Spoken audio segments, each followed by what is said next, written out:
જાણવું છે તમારે કંઈક નવું જાણવું છે તો યોર્સ પોડકાસ્ટ ગુજરાતી ક્લિપ્સ લઈને આવ્યું છે તમારી માટે શોર્ટ્સ ક્લિપ. તો કોમેન્ટ અને સબસ્ક્રાઇબ કરવાનું નહીં ભૂલતા. તમે કોઈ કેરેક્ટરને ઓબ્ઝર્વ કરો છો, કોઈ પણ કેરેક્ટરને, તો એનું કેરેક્ટરાઇઝેશન ને કેરેક્ટર ડિઝાઇન તમે કઈ રીતના કરો છો? જેમ કે દાહોદમાં અમે લોકો શૂટ કરી રહ્યા હતા. અગેન હું કડકનાથનું એટલા માટે એક્ઝામ્પલ આપું છું કારણ કે એમાં ડાયલેક્ટ જોડાયેલી છે, એમાં લોકેશન્સ જોડાયેલા છે, એમાં ઘણા ખરા નોન એક્ટર્સ છે ફિલ્મની અંદર, ઘણા મંજાયેલા એક્ટર્સ પણ છે, રિયલ લોકેશન્સ ઉપર શૂટ કરી રહ્યા છે, વીએફએક્સ કે સીજીઆઈ ક્યાંય નથી. સો એ એક પ્રોજેક્ટનો નેચર છે જેની અંદર મારે ઇનસાઇડ આઉટ જવું, ઓબ્ઝર્વ કરવું, પછી હું કંઈક અંદર લઈ આવું. I was just going with the flow કે શું મળી રહ્યું છે મને અહીંયા. તો હું જનરલી એવું પ્રિફર કરતો હોઉં છું કે હું કોઈ પણ પ્રોજેક્ટ લઉં, ખાસ કરીને ફિલ્મ્સનો, તો એની અંદર મને એવા રિહર્સલ્સ મળે અથવા તો એવી વર્કશોપ થાય મારી સાથે એઝ એન એક્ટર કે જે મને એવી સ્પેસ આપે એક્સપ્લોર કરવાની, કેરેક્ટરને, ટેક્સ્ટને, મારા કો એક્ટર્સની સાથે હું રિહર્સલ કરી શકું, જે જગ્યાએ હું શૂટ કરું છું એક વખત જઈને જોઈ શકું, જેથી કરીને જ્યારે હું પરફોર્મ કરવા જાઉં તો એ મારા માટે એલિયન ના હોય, ફેમિલિયર થઈ જાય, થોડું ફેમિલિયર થઈ જઈએ.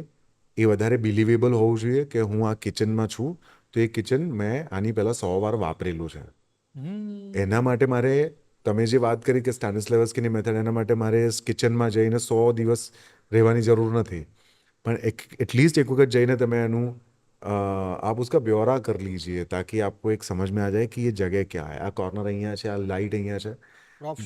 ઘરની અંદર એક્ઝેક્ટલી ઘરની અંદર જ્યારે તમે જાઓ છો અને અંધારું હોય છે ને તમારો હાથ એ જ સ્વિચ ઉપર પડે છે કે જેનાથી લાઇટ ઓન થવાની છે, એટલું કમ્ફર્ટ તમને જે તે જગ્યાએ શૂટ આપણે કરીએ છીએ કે જે થિયેટરના સેટ ઉપર કામ કરીએ છીએ, એટલું કમ્ફર્ટ અને એટલી પ્રિસિઝન તમારે એ પ્રોપ્સ અને એ એમ્બિયન્સ સાથે થઈ જાય તો મને લાગે છે કે બાકી બધી વસ્તુ ઘણી સરળ થઈ જતી હોય છે.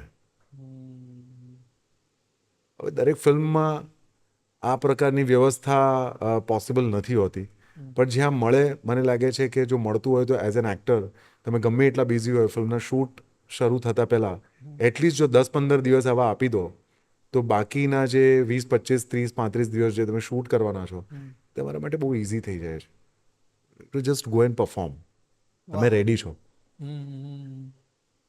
અમદાવાદની બહારના કલાકારની વાત કરીએ તો શું એને થિયેટરની સાથે જોઈન્ટ થવું છે તો મુંબઈ જવું યોગ્ય રહેશે કે અમદાવાદ આવવું યોગ્ય રહેશે? યાર એ અઘરો પ્રશ્ન છે. ડિપેન્ડ કરે છે કે તમારી ઇકોનોમિક કન્ડિશન શું છે, તમારી ફિનાન્શિયલ કન્ડિશન શું છે. મુંબઈ એ રીતે તમારે બધા કેલ્ક્યુલેશન્સ જોવા પડતા હોય છે કારણ કે મુંબઈ અમુક રીતે મોંઘું છે, તમારા એક્સપેન્સીસ છે, તમારું ટ્રાવેલ, જે ડેલી તમારા ટ્રાન્ઝિટ છે એ ડિફિકલ્ટ છે, લાંબો સમયગાળો છે. અને અત્યારે સર લગભગ થિયેટર માટે પણ બહુ સારા સારા નાટકો બની રહ્યા છે. હા બિલકુલ. એટલો પ્રેક્ષક વર્ગ પણ થિયેટર સુધી આવી રહ્યો છે. હવે સુરતમાં પણ ઘણા યંગસ્ટર, એમાં એક પ્રણવ કરીને એક છોકરો છે, એ પણ થિયેટરનું એક પેજ ચલાવે છે કે કોઈ પણ જગ્યાના જો નાટક હોય, નાટકનું તમારે પ્રમોટ કરવું છે તો મને આપો તમે ફોટો, હું એમની ઉપર પ્રમોટ કરી દઈશ ફ્રીમાં. વાહ. એટલે બહુ સારા પ્રયત્ન થાય છે. ભવિષ્યમાં કોઈ પણ વ્યક્તિને આ ફિલ્ડમાં આવવું છે, એમને દિગ્દર્શક બનવું છે, લેખક બનવું છે કે કલાકાર બનવું છે, તો એમના માટે તમે શું સલાહ આપશો કે એમનો રસ્તો સરળ થઈ જાય? ભાઈ રસ્તો તો જરાય સરળ નથી. યાર, રસ્તો સરળ બિલકુલ નથી કોઈ પણ કામ કરવા માટે. આજે તમે લોકો જેમ કે આખી ટીમ અહીંયા પોડકાસ્ટ કરવા માટે બેઠા છો, બહાર આટલી ગરમી છે, તમને ખબર છે કે આની અંદરથી તમે શું મેળવી રહ્યા છો, કે તમારા પેશનથી તમે કામ કરી રહ્યા છો. આની પાછળ કેટલું કામ લાગેલું છે, એડિટ થશે, 10 વખત તમે જોશો, હજી વધારે. એટલે યાર કોઈ પણ કામ માટે તમારે જે સતત મહેનત, હું તો હંમેશા એવું કહેતો હોઉં છું કે કાળી મજૂરી છે, જો જ્યાં સુધી એ મજૂરી કરવાની તમારામાં એ ના હોય ને ત્યાં સુધી આ બાજુ આવવાનું વિચારવું પણ ન જોઈએ. સમુદ્ર છે આ, દરિયો છે. કહું છું ને કે હું પહેલાં જ મેં વાત કરી કે હું હજી શીખી રહ્યો છું. તો એવું નથી કે અમુક કામ કર્યા પછી તમે શીખી જશો, બેસી જશો, થઈ જશે. Amitabh Bachchan is also struggling. સ્ટ્રગલનો મતલબ એ નથી કે તમને કામ માટે તમે સ્ટ્રગલ કરી રહ્યા છો. અમિતાભ બચ્ચન આજે એ કે હજી મેં જે કામ કરેલા છે એના કરતાં જુદું અને અનોખું કામ કેવી રીતે કરી શકું, અને કદાચ એ ભૂખ જે છે એક એક્ટરમાં, એના કારણે જ આ ઉંમરે પણ એ માણસ કામ કરી રહ્યા છે યાર. સતત ને આટલું સતત કામ કરી રહ્યા છે, આટલું પેશનેટલી કામ કરે છે. બહુ મહેનત છે યાર, બહુ મહેનત છે.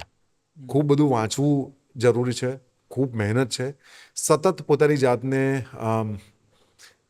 અપગ્રેડેડ રાખવું, just like your mobile phone. એમાં એપ્સ તમારી અપડેટ થતી હોય છે, મને લાગે દર 10-15 દિવસે આવી જતા હશે નોટિફિકેશન કે અપડેટ્સ અવેલેબલ. જો એ અપડેટ નહીં થાય તો હેંગ થઈ જવાશે. સિમ્પલ છે.